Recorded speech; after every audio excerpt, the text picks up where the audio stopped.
because you don't want a place where you'll regret of your investment. So it is not important, it's not necessary to disturb our situation now, because it's just like somebody, because already in Kenya we are in a hole. We instead of us struggling to get out of the hole, it seems that we want to dig the hole further, and that will be very dangerous for us. I think we better stop where we have reached and work out on how do we get out of this hole so that we can get back of our country. Finally, the most recent, you remember, just before the general elections and after the elections, Kenya was celebrated, both locally and internationally, even including our neighbors, for how peaceful they were able to conduct themselves. Even when there was disagreement on terms of on votes and other things, Prime Minister decided to go to court, and then he said, and I quote him, I don't know whether it was him or Mother Karua, who said, we have heard you, but we disagree. We have heard what the court has said, but we don't agree with that position. But the court has pronounced itself on this matter. So they respect that pronouncement. And to us and many Kenyans of goodwill and friends of Kenya, it was actually a maturity of our democracy, and we seriously celebrated that. Sadly, where we are now, we are just back there. We are not even where we were before the elections. We have just gone beyond that. We are actually heading towards 2007, unfortunately. That's the direction we have taken this morning. And so the sooner we stop and look back, the better. Because if we continue in that trajectory, we shall find ourselves in a place that we cannot solve our problem. We shall need another person to come and help us understand why we should be talking. Why do we have to wait for the Kofi Annan, for example, to come and make Raila Odinga and Mzee Kibaki to do what is popular among Kenyans, the handshake? Why did we have to wait for them? We have in this country more than Kofi Annan. In institutions that we have, the leaders and elders that we have in this country, we have something big. So we should not be waiting for other people to come. Let them listen to the voices of reason. Let them listen to the religious leaders. I think they will solve the problem if they will listen. Yeah. Now, this is a sentiment from some Kenyans who say that Wakenya wamechoka with the protests. Kenyans are tired with some of this mass action that are being called by Raila Odinga. It has happened, time and again when he's not on the favorable side of the government. And do you think to some extent it's probably working to the favor of the government as of today? Because you put into contrast also the kind of chaos that we saw in the opening day of the protests, the previous Monday, as what we have today. It is a bit toned down. Do you think the government is having the upper hand and Kenyans have realized that there's a better way of looking at things apart from engaging in some of these mass protests? Because major estates, major localities within Kenya, we have not had protesters marching to the streets. What do you think about that situation? Yeah, I think interestingly, Kenyans say they are tired with mass actions, but they are the same Kenyans running in the streets today. So I don't think that narrative really sells, because unless if we are told these are not Kenyans who are running in the streets. So to me, majority of Kenyans, yes, people feel that they want to leave, and the evidence is the last general election, we have 21 million registered voters. 21 million. The people who voted in Kenya in the last election were 14.3 million. So we have about 7 million Kenyans who did not vote to anyone. And those Kenyans, they have their reasons. When you want to hear what some of them say, some of them doesn't trust the electoral system. They have issues with how elections are conducted. Some of them are tired because they feel we are not making any improvement. We are just changing names of the leaders. You have this leader, you have that leader, but in terms of the actual change, we don't see it. There are many reasons. Everyone have his own reason, but it is important for us to note that we have close to 8 million Kenyans who did not vote. And to me, I see that as a protest vote. It was not just they did not have time to go and vote. They protested. So I think what we would have been asking ourselves, why did they vote? And try to want actually to speak to their needs. What is it that made these Kenyans not to vote? Where have we gone wrong to have such a number not being able to decide who will govern them? So to them, the leadership and who comes in, who goes out, doesn't make any difference. They have just decided to leave. And for your information, if elections are to be done today, there is a likelihood that we are going to have double the number not voting. I have so many friends myself, people who have sworn never to vote again. And you also know that. People are saying, no, I'll not vote again. So where we are going, we have made our citizens to lose trust in what is now called the democracy, that is the system of governance that we chose for ourselves. And sometimes you hear some Kenyans mockingly saying, I think we better have a kingdom, so that we don't waste time. Electoral process. So that we don't waste time voting, because we vote and the results remain the same. Yeah. Because again, the derogatory thing that normally say the bushes, whatever, monkeys change, whatever, those things that they say. True. But what I really want to say is that can we have a national conversation on this? We have had several things that have been done in this country, including the commissions that were formed, very good reports, but they have never been implemented. So Kenya is like a boiling pot. And if you have ever used a pot, the traditional pot, with very small, that pot with a small neck, you can just put something on top of it. Yeah. If that pot boils, and if you don't know how dangerous it is, and you just go and open it like this, then you'll burn. Yeah. So that is how Kenya is. So we have a lot of unresolved issues, either governance, human rights, violations, and many things that are there in the hearts of many Kenyans. But they have not been able to see the light. They believe that these things have just been swept under the carpet. And we have never had a conversation that can we really talk and say, we now as a country forgive one another. If anyone have taken anything from me, from that community, from that business, let us forgive one another and begin afresh as a country.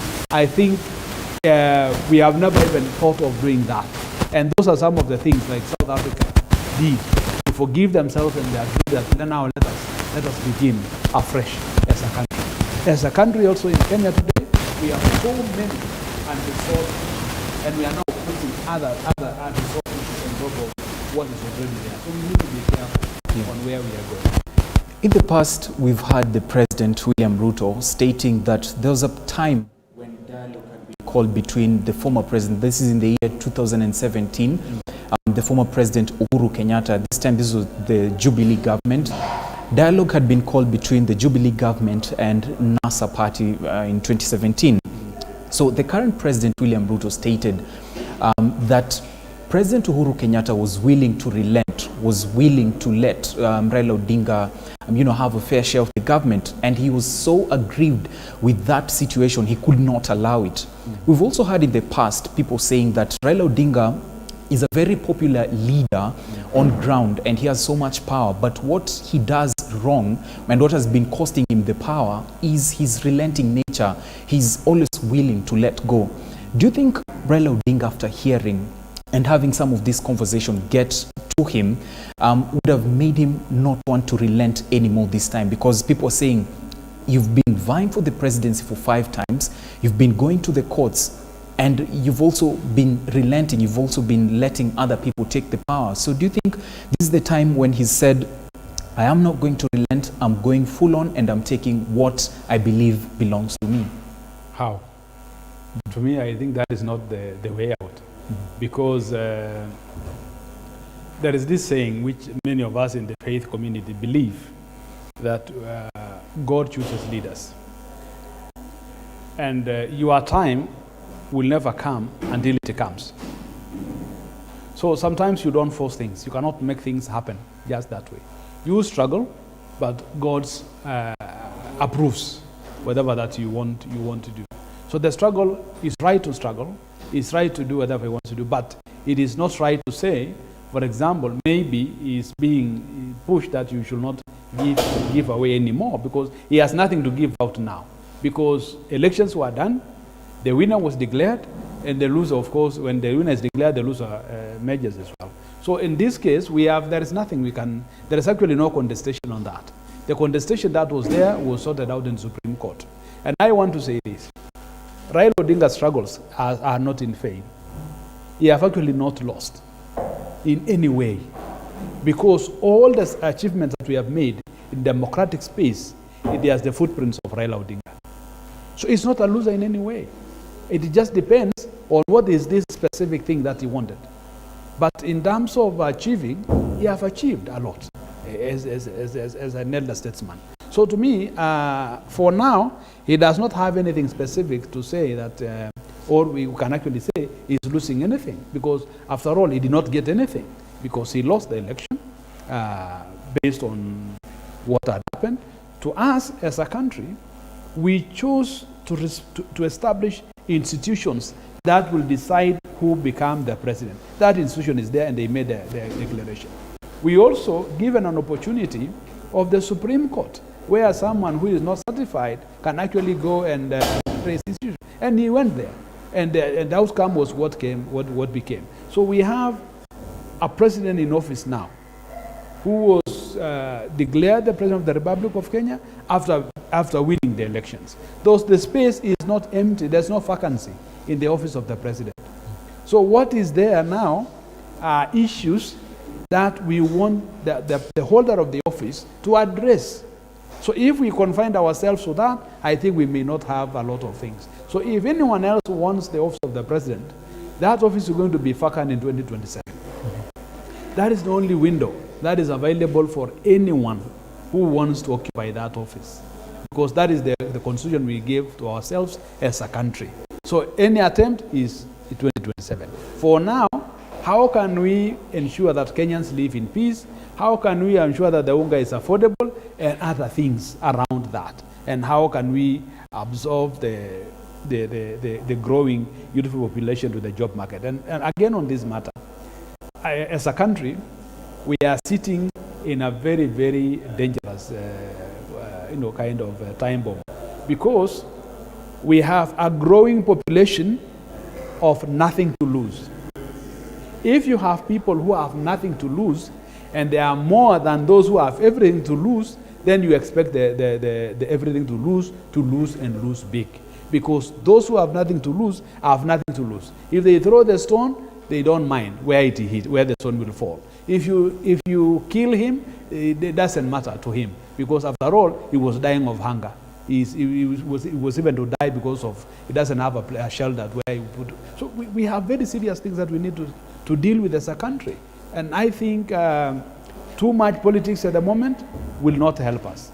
And I'll want anyone involved in this to put the shoes in his legs and actually just test how it is. And let us avoid being selfish. Because what is also destroying us is selfishness. If you want you to be that person, then it is a problem. Why don't we look at ourselves as a country and say, how is my country, Kenya, going to be in the next 2-3 years? How is my country, Kenya, going to feed the hungry Kenyans? How are we going to ensure that the pasturists restock their animals? These are the conversations that we need to have a conversation. My brother, in this world, if you don't get it here, in this dunya, the way we believe as Muslims, and you do it right, then you'll be assured of getting the next world. So I think there is nothing to lose for those who are in positions to be able to make a difference to those who are not in positions. Yeah. You've talked about some of our leaders being selfish and looking at their own interests. And one of the things that has really affected the country is, with the current mass action that we're seeing, children are not attending school, which is very major, because these are the same people who are the future leaders. They pick up from what they're seeing in the country right now, that if you're not on the favorite side of the government, mass action is the way to go. And if you're probably in the government, you do not relent to the calls of the opposition. I mean, looking at the effect that this has on the young children, did not attend school and might not be attending school every Monday and Thursday. What is your point of view on that situation? Yeah, unfortunately, now nobody's talking about the school anymore. Nobody's talking about the education anymore. The last time we heard about education is the recruitment of 35,000 teachers. And even the feedback we hear that among the 35,000 teachers, JCC, junior secondary schools, have one teacher each across the country. Some are being said they have actually only received 2 sets of books. The two teachers are supposed to teach 14 lessons per day, and you can imagine what we are talking about. So if that is not to collapse the education system, what is it? So to me, and many people like me, we believe that we have more problems than what we are being made to believe.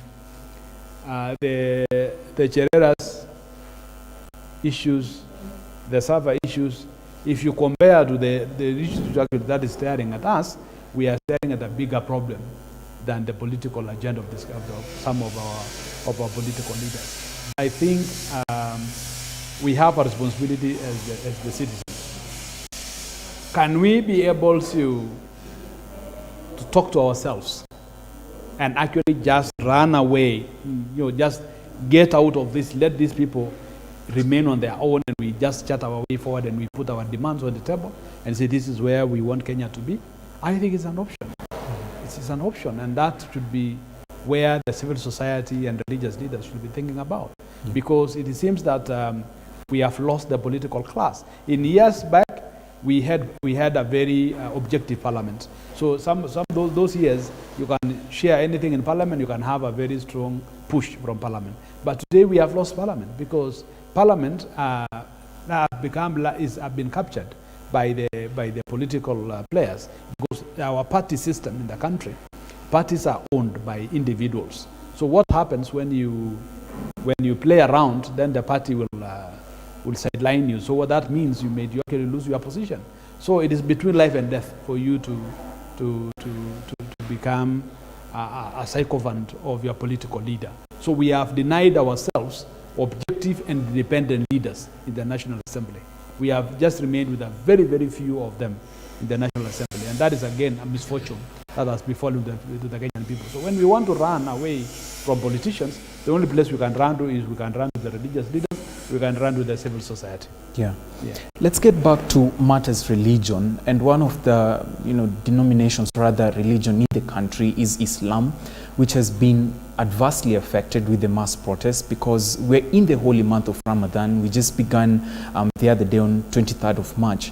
And so seeing some of the faithfuls witnessing the protests, and these are sentiments I got from some Kenyans who were saying that after fasting the whole day, and they're opening their fast, say at 6 p.m., and they're in areas which are highly volatile. Say, looking at an example of Kibra, Kibra, where we're having the protests ongoing. And so the faithfuls are trying to open their fast, they're trying to get to the shops and get some of the commodities that they would want to use, and the protests are still going on outside. These are some of the effects that we're having of the mass action to religion and Islam at large. Actually, most of us have called upon Prime Minister Raila Odinga to call off the mass action, if he must do mass action, to call off during the month of Ramadan, so that if he wants to do it, he can do it after Ramadan, because these are the things we took into consideration. One, there are going to be serious element of security presence in our informal settlements in towns, and majority of our followers, our faithfuls, are actually live there. For example, you go to the areas of Madare, go or the entire area of Muruma and wherever are Muslims in those areas, Kibera and other places. And these are the places now which are seriously disturbed as we speak. You can imagine someone who has fasted the whole day, maybe wanted to walk somewhere at the moment, then he meets people who are running with being tear gassed, and he's weak, he cannot, all kind of stuff are not something. It's not something that we think it is something nice, because there is no emergency. Under the emergency situation, because in Islam, in the Islamic religion, There are wars that were fought even during Ramadan. But those are necessitated by situation then. But for now, we are not under any emergency or any urgency to have this kind of a mass action affecting some of our followers. Because it's not about the majority of Muslims. It's about those who are going to be affected by the mass action. And it doesn't matter how many they are. They matter because they are suffering in a situation that can be postponed or can altogether be resolved. So by this, I think it is only fair for Right Honorable Raila Odinga, in respect of the holy month of Ramadan, to call off this mass action protest. And if he must do it, he can do it after Ramadan. Yeah. When two parties are in conflict, having the opposition and the government which is in conflict, none of the parties is willing to relent, and there's this call of having dialogue. So who do you think should take the responsibility of putting dialogue between the two parties, between the opposition leader Raila Odinga and President William Ruto? What party is this that should come in between and bring amicable solutions to the problems that you're having right now? Historically, and even before elections and after elections, I was among the religious leaders who did shuttle diplomacy.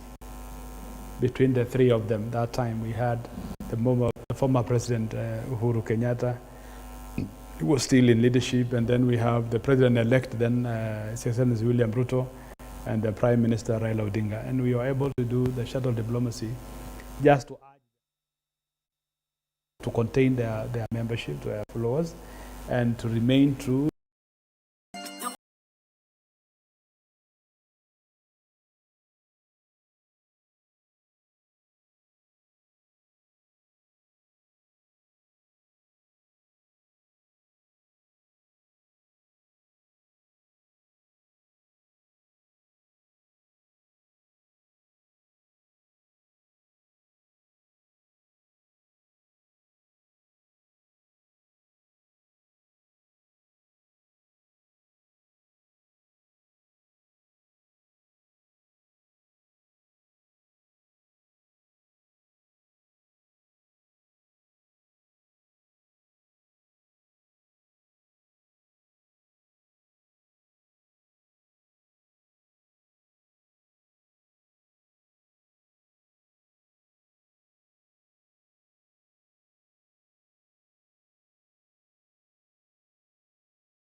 Naomba hivi tushuke kwa gari ili mitambo ifanye kazi.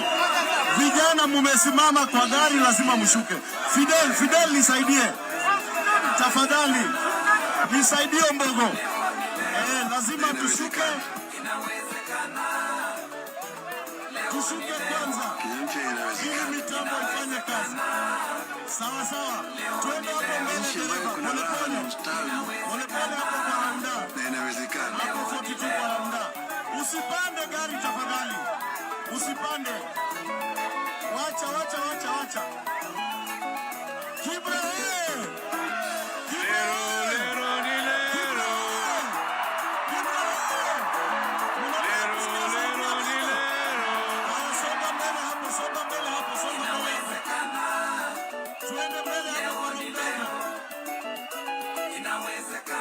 ndoto yao ambayo walisema Mungu bariki nchi yetu ya Kenya.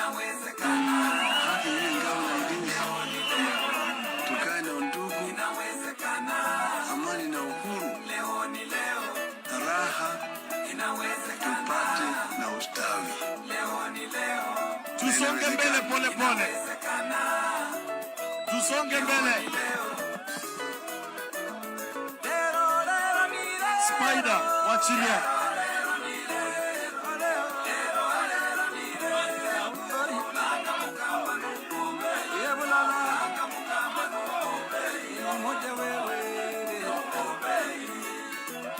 Shikilia hapo Spider.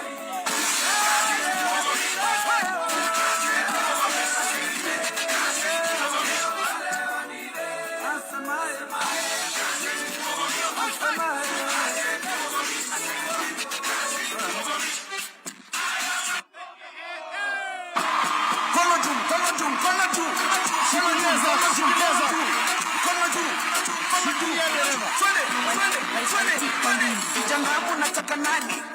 Na wasemu nataka nani?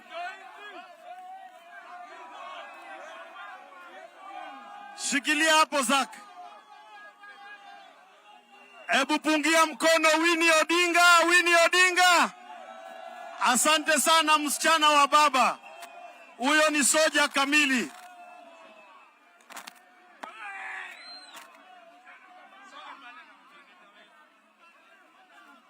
Aya, tuende moja kwa moja.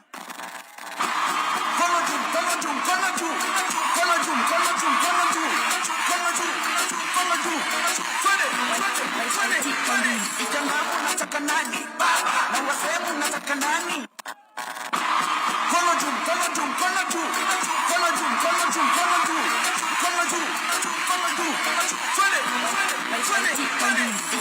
Nataka nani?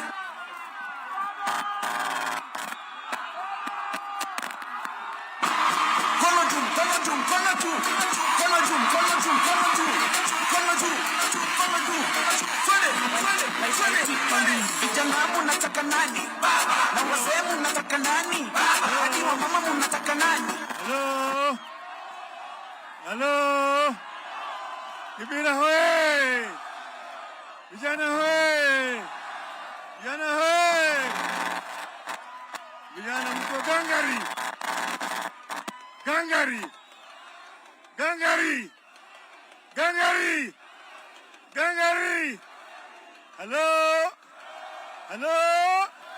Hello.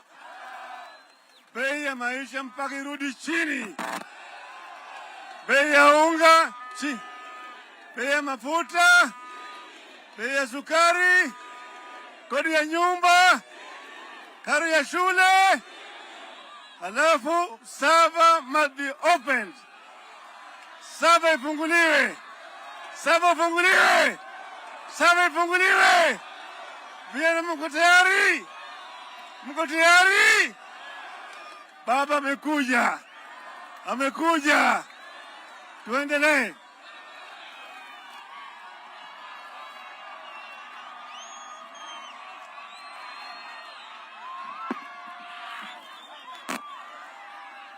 Niko njaa hata siwezi karanga, uwe hai.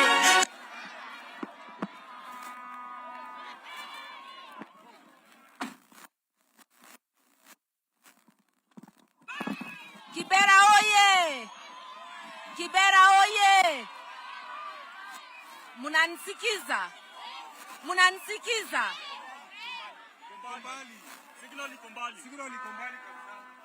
Niko njaa hata siwezi karanga, uwe hai. Shagala bagala, niko tayari kulipa gharama.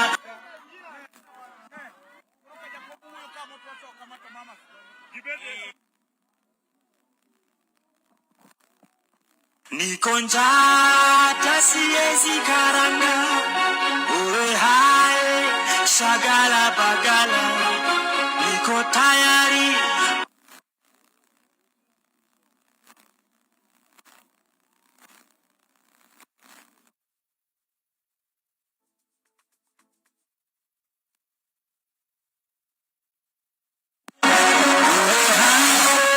Shagala bagala, niko tayari kulipa gharama, sitasimama.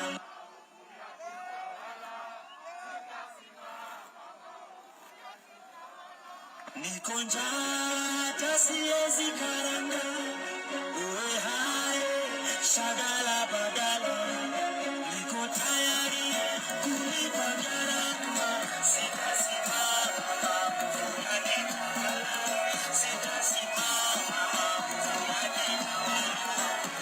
Ufisadi, ubinafsi, ukabila, usafiri wa taifa,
kwanza mshuke. Kwanza mshuke nyinyi wote. Nyinyi wote mshuke kwanza.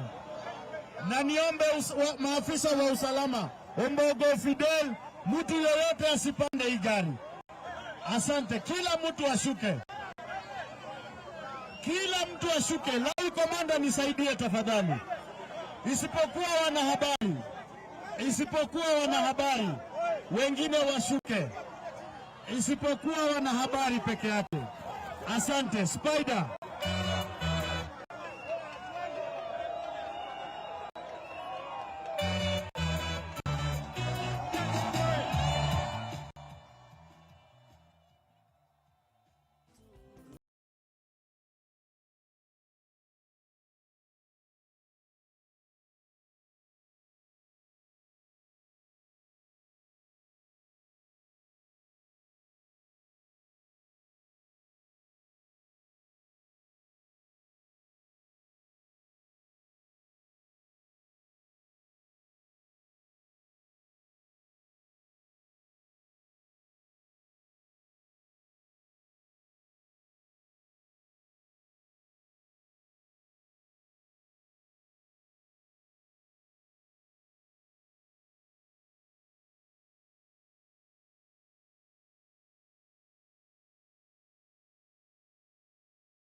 Shainaka, Ngorongoro, Ngururi, Baba the Fifth, na inawezekana.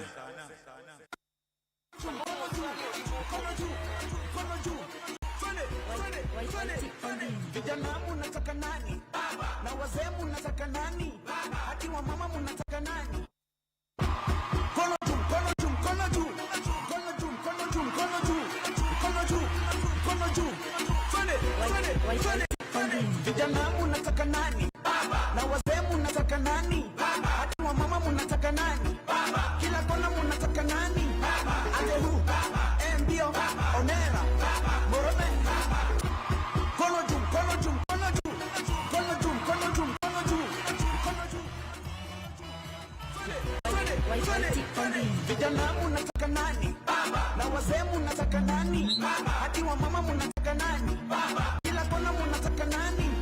Ande hu, mbio, onera, morome. Rudia bwana. Donge. Vijana munataka nani? Na wazee munataka nani? Hadi wa mama munataka nani? Kila kona munataka nani? Ate hu, mbio. Kono juu, kono juu, kono juu. Kono juu, kono juu, kono juu. Kono juu, kono juu. Vijana munataka nani? Na wazee munataka nani?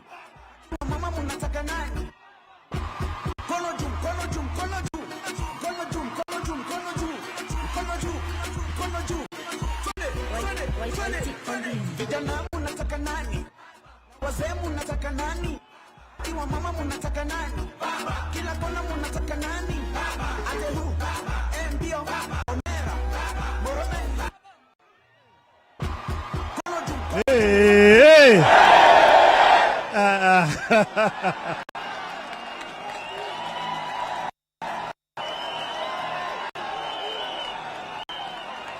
Halo. Nyinyi ni wazalendo wa Kenya, wanajeshi wa Kenya, wakombozi wa Kenya. Nasema asanteni sana. Shukrani mingi.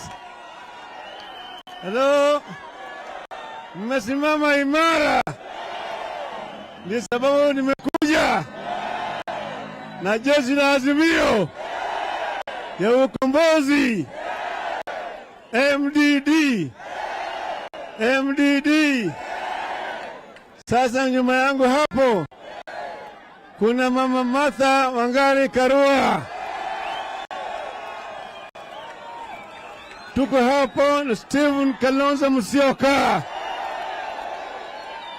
Tuko hapa na Eugene Wamalwa, Jeremiah Kioni, Ambesa Oparanya. Tuko hapa na Bwana Wajakoya.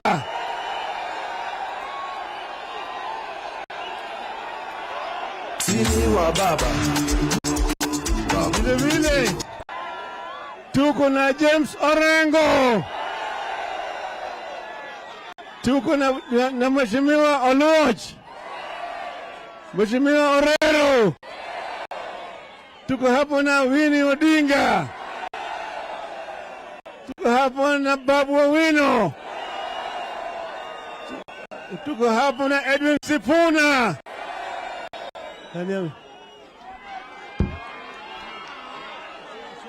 Niko njaa hata siwezi Otiende Amolo.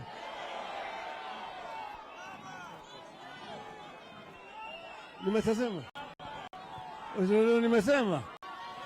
Sasa wacha Martha salimu nyinyi. Niko njaa hata siwezi karanga. Uwe hai. Halo. Kibera oye! Kibera oye! Mimi nataka muelewe, hawa walagai wako na mpango ya kushika baba.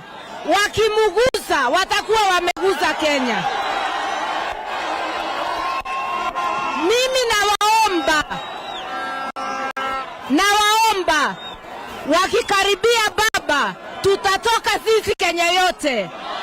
Hatutakubali. Wawe tayari kutuua sisi sote na tusilegeze. Lazima Zakayo ashuke na lazima bei ya unga irudi wapi? Kwa hivyo tuendelee mpaka tutoboe hii safari. Asanteni. Niko tayari kulipa gharama. Hello. Vijana, tumesema gharama ya maisha mpaka irudi wapi? Bei ya unga, bei ya mafuta, bei ya sukari, kodi ya nyumba, karo ya shule, alafu sava ipunguliwe. Wangapi wanasema sava ipunguliwe? Nione mkono hapo. Asanteni sana. Asanteni sana. Sini wa baba. Nataka kusikia. Pelekea nani? Pelekea Eugene na Wajakoya pale. Mike.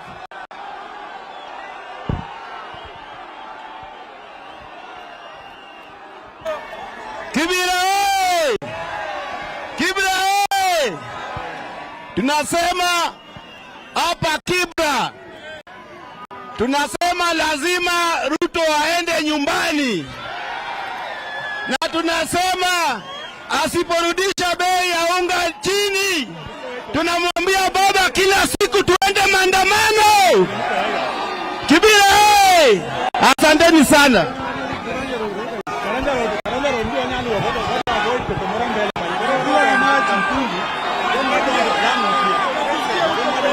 Niko njaa hata siwezi karanga.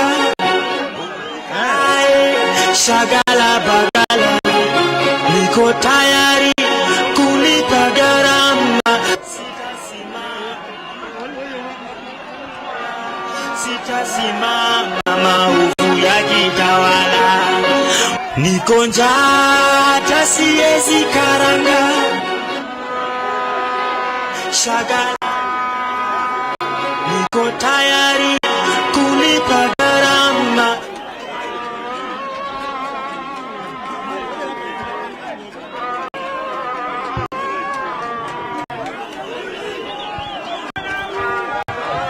Twende. Sini wa baba. Baba. Jeshi ya baba. Baba. Sini wa baba. Baba. Jeshi ya baba. Baba. Sini wa baba. Baba. jeshi ya baba, baba, baba, sini wa baba, baba, baba, jeshi ya baba, baba, baba, sini wa baba.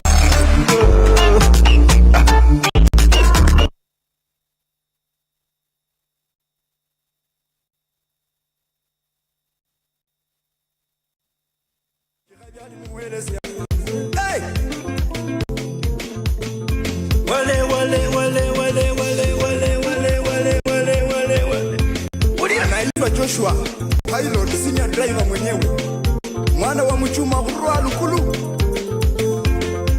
Opae wa Kasiaka wanyama.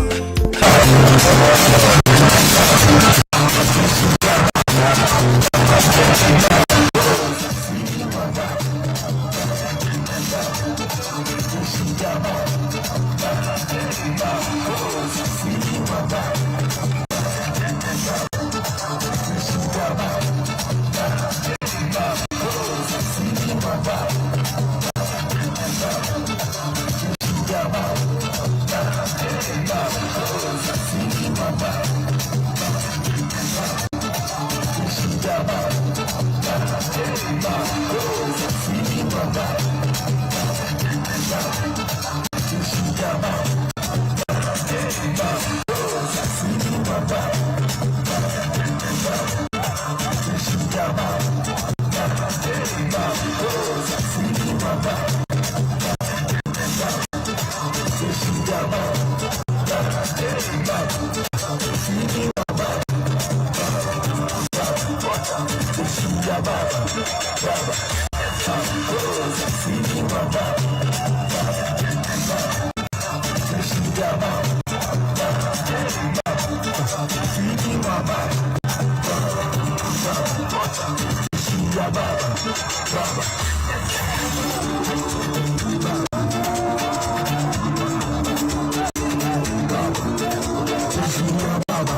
mamio ndo mamio mio ndo sasa inadondo wazi ni kumoto kale ka dance takiwa kitaba ndo napewa kichance no achua no kizito gonna relax rusha mikono juu kama hujui kudance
general election was conducted in the country. Of course, Raila Odinga saying that he feels like the election was unfairly conducted, and so he wants the servers to be reopened so that they can have a review of how the electoral process went down, rather went underway. Those are some of the issues that the Azimio la Umoja party leader Raila Odinga wants the government to address, and that is exactly why he's called for the mass action that are currently witnessed in the country. Remember, this is the second round of the mass action currently ongoing in the country. The first round of it took place last week on Monday. Now, in terms of the proceedings of the day, put into contrast with what we saw the previous Monday, is that the police have contained some of the protesters in the country, and not many locations within the country have we witnessed the protest being, or rather going underway. Various counties we have not seen protesters going to the streets carrying out the mass protests that had been called by the Azimio la Umoja party leader Raila Odinga, but various localities within Nairobi, various estates, two to be quite precise, we've seen a number of protesters. Right now, like you can see on your screen, is Kawangware estate within Nairobi County. We've also seen a number of protesters rallying around Kibra, which is also within Nairobi County. In terms of the standoff between the police as well as the protesters, the situation that we've seen in most parts of the country has been that of peace, tranquil, as well as calm, as compared to what we had, or rather the scenes that we had in the protests as of last week, Monday. Now, a few incidents of chaos have been witnessed within Kibra, and police getting to lob tear gas to some of the protesters in a bid to contain the protest situation, contain the crowd. Remember, the Inspector General of Police, Kome, said, or rather termed the protest as illegal, and he issued a press statement. He addressed some of the protesters. That was as of Sunday afternoon. Inspector General Kome saying that the police will be ready to tackle any individual who would engage in the illegal protest while carrying crude weapons, things like pangas, and the police would be ready to take action on some of these protesters who are peltering stones, some of these protesters and criminals who guise themselves as protesters in a bid to steal from other Kenyan businessmen. So the situation as of now is that of peace and tranquil. Like you can see from the pictures right now, these are peaceful protesters trying to make their way and make their voices heard on the issues that they want addressed. Remember, the protests are led by the party leader Raila Odinga. Earlier, we've had a number of discussions on our panel before. Now, we talked to the SUPKEM national chairperson, that is Hassan Olenado.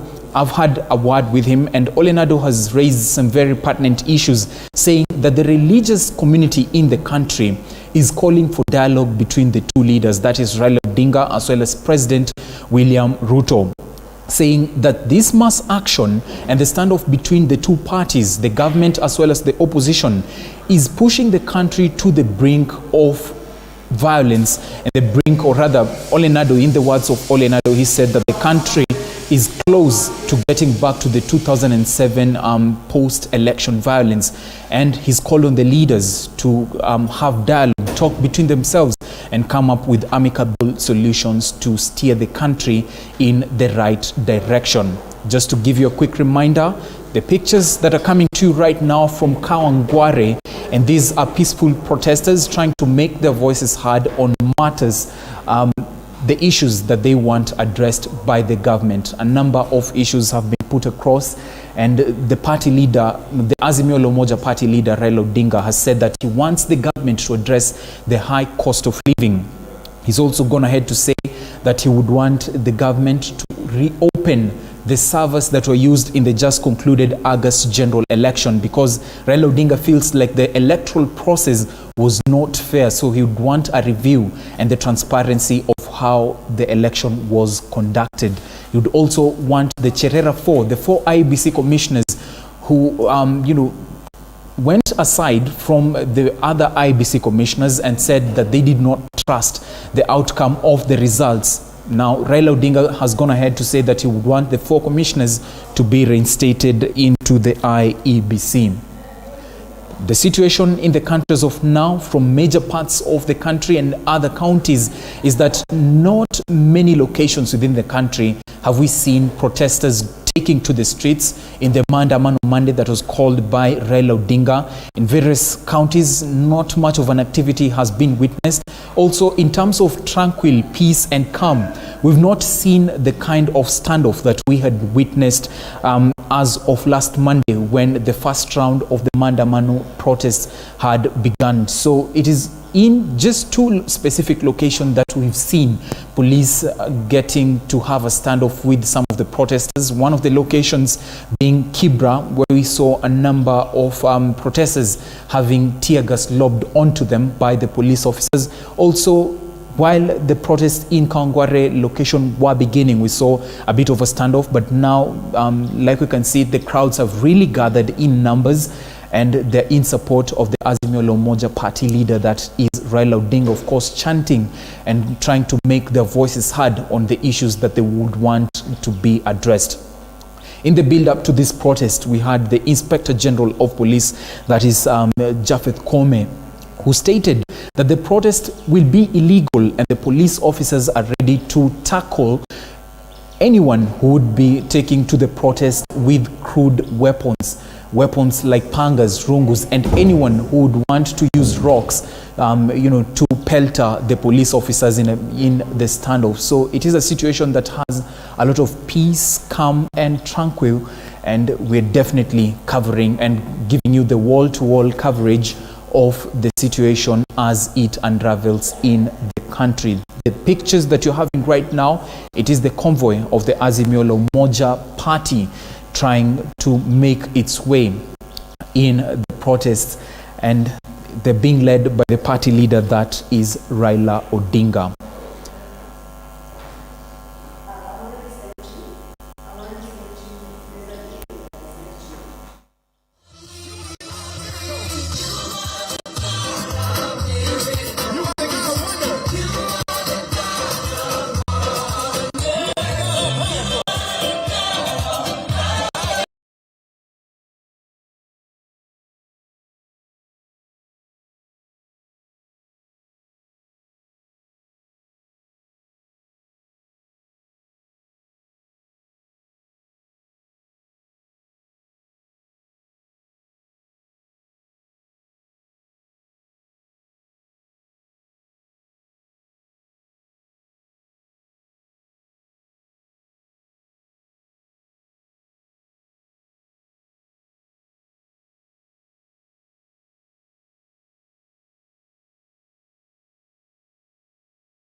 Have the country, to have the leaders in the country get to engage in matters dialogue in a bid to have an amicable solution to what is currently witnessed in the country, such that both parties will have the issues well addressed in the country.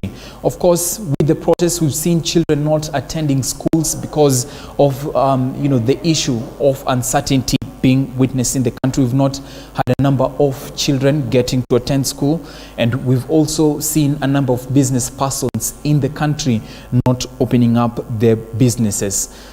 Now, the call from major religious leaders in the country has been to have, or rather conduct, peaceful demonstrations within the country, or rather between the two leaders, so that we can have an amicable solution to the situation, or rather the standoff that has been witnessed between the government as well as the opposition and the Azimio la Umoja party led by Raila Odinga. Of importance is to note that peace and tranquil is what continues to prevail within the country.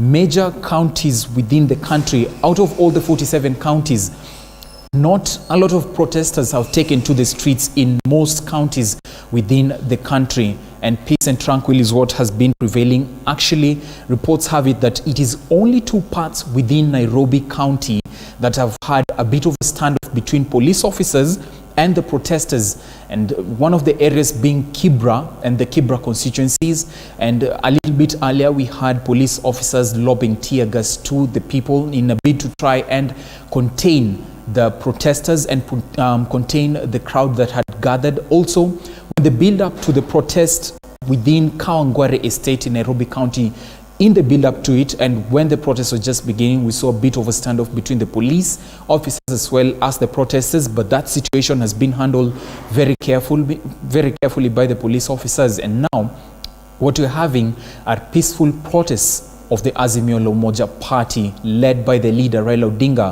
as well as a magnitude of protesters who were trying to march on the streets of Nairobi.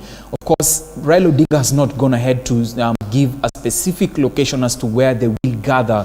Remember, in the first round of the protests, Raila Odinga stated that they would want to get to the Nairobi CBD and eventually end up holding the protest right outside State House. But in the second round of the protests, we have not really had clear communication as to the exact location where the convoy is going to head out to. The Inspector General of Police, of course, issuing out a press statement and going ahead to term the protests as illegal, and saying that any one of the protesters who would be spotted carrying crude weapons to the protests is going to be dealt with vehemently by the police force. Weapons including pangas, some of these, rungus and rocks. These are protesters who are going to be dealt with the force of the police force. Now, according to the conversation held a little bit earlier in an interview by the SUPKEM chairperson, that is Hassan Olenandwa, Hassan Olenandwa said that it would be very prudent when both leaders would sit together and have dialogue for the good of the country. He actually said the country is on the brink of getting back to the 2007 2007 post-election violence. And that is why he went ahead to say that it would be very imperative to have the two leaders sit down and have a talk between the two of them to steer the country in the right direction. Now, Professor Nando, of course, also went ahead to say that some of the leaders have hoodwinked the Kenyans using the current situation, the tough situation that is currently facing them, one of them being the high cost of living. Some of the leaders have used that in a bid to get into power, in a bid to hoodwink Kenyans to ride on the bandwagon to get into power. A situation that Nando, the religious leader Hassan Olenando, says that should not be the case. It is inciting Kenyans in the wrong direction, and that should not be the case. So pictures that we had a little bit earlier within various localities in the country, peace and tranquil continues to prevail within major counties in the country, and two locations in the country we've seen in Kibra as well as Kawangware, slight chaos being witnessed between the police and the protesters in a bid for the police to hold the protest and contain the protesters. So the pictures that you're having right now coming to you from Kawangware Estate, where we're having the convoy of the Azimio party, led by Azimio party leader Raila Odinga, and they're trying to make clear their statement that they would want the government to address the high cost of living currently being witnessed in the country by most Kenyans. Now, a little bit earlier, we had the conversation with the SUPKEM chairperson, that is Hassan Ole Nado, who said that violence cannot be the way. Hassan Ole Nado picked a number of teachings picked up from religious incidences that took part, way back in history when it came to matters religion, and how religious leaders and top leaders in the world handled a standoff between, or rather handled conflict between themselves. Of course, issuing some lessons to the leaders in the country right now, that is opposition leader Raila Odinga, as well as the President William Ruto. A number of pertinent issues that Hassan Ole Nado raised, and issuing out some suggestions that the country should take in a bid to have the government going ahead to lead the country and steer the country in the right direction.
Kibira we!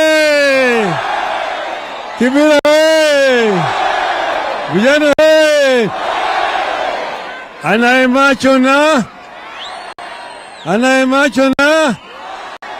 Anaye sikio na? Na sio na? Tumesema mambo bado.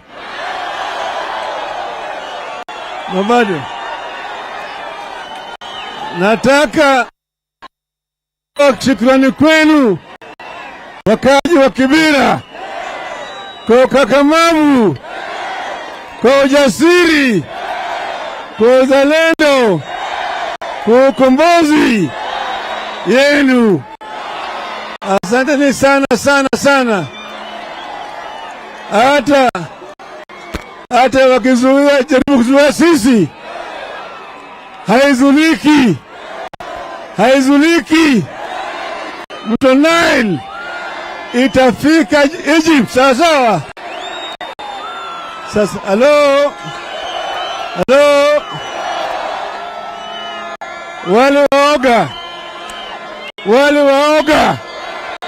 wale waoga